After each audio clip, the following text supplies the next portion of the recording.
शुक्रिया शुभ्रा। अब जरा एक कल्पना करके देखिए कि एक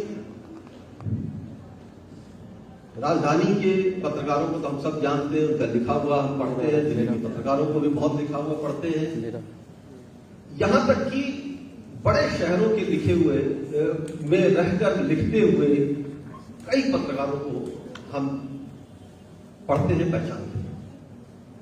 अगर कोई ऐसा शख्स जो किसी तहसील में रह रहा हो, एक सुदूर इलाके में, जहां पर विकास, जो परिभाषा है विकास की, उसकी पूरी तस्वीर मुकम्मल हो ही नहीं सकती, कितना वक्त लगेगा पता नहीं, लेकिन वहां रहने वाला वो शख्स एक तरफ बीबीसी जैसे बड़े प्रतिष्ठित मीडिया हाउस को समाचार दे रहा हो, उसके रेफरेंस को बीबीसी के रिपोर्टर्स लंदन में बैठ के कोट कर रहे हैं, और दूसरी तरफ नेपाल के काठमांडू में बैठे हुए काठमांडू पोस्ट और कांतिपुर टाइम्स जैसे वहां के राष्ट्रीय अखबार उसके ऊपर निर्भर हो, क्योंकि भारत नेपाल सीमा के पूरी हलचल और सारी खबरों की नब्ज उस शख्स के हाथ में होती है। सलील खाकसार ऐसा ही एक नाम है। फिलहाल इंडो नेपाल पोस्ट नाम का एक डिजिटल मीडिया संस्थान चला रहे हैं, लेकिन सलील भाई की पहचान इंडो नेपाल पोस्ट से ज्यादा है। उनका नाम अगर आप बीबीसी की खबरें अगर कभी भारत नेपाल संबंधों पर होगी तो आप पढ़ेंगे, अगर आप कभी नेपाल जाएंगे और कुछ दिन रुकेंगे और वहां के बड़े मीडिया हाउसेस के को पढ़ेंगे, मैगजीन्स को पढ़ेंगे, तो कहीं ना कहीं रेफरेंस, सपोर्ट, रिपोर्टिंग सलील खाकसार की मिलेगी। ऐसे भाई सलील खाकसार को डिजिटल मीडिया में काम करने के लिए सेट डिजिटल मीडिया रिपोर्टर का पुरस्कार देने के लिए मैं भाई आरपी सिंह जी को अब निवेदन करता हूं।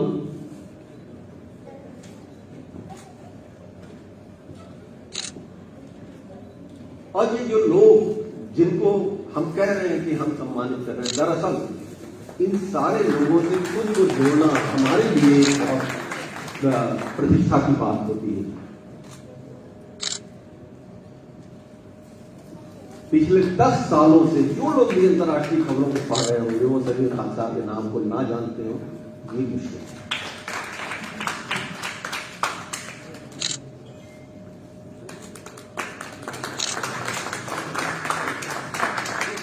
बहुत मुबारक सलील भाई।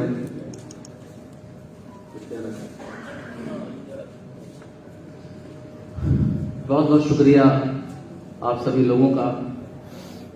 फरजंद साहब के नाम पर एक पुरस्कार की घोषणा की गई।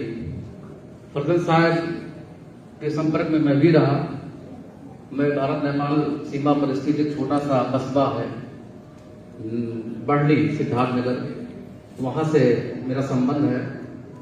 फरजंद साहब से मेरी मुलाकात नो मैंस लैंड पे हुई थी, स्वामित्व विहीन भूमि, एक ऐसी जगह दो देशों के बीच जिस पर किसी भी देश का अधिकार नहीं होता है।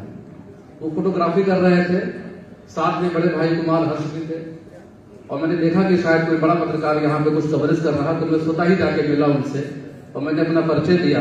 उसके बाद उन्होंने एक स्टोरी लिखी भारत नेपाल सीमा पर, यहाँ पे कोई सीमा नहीं है।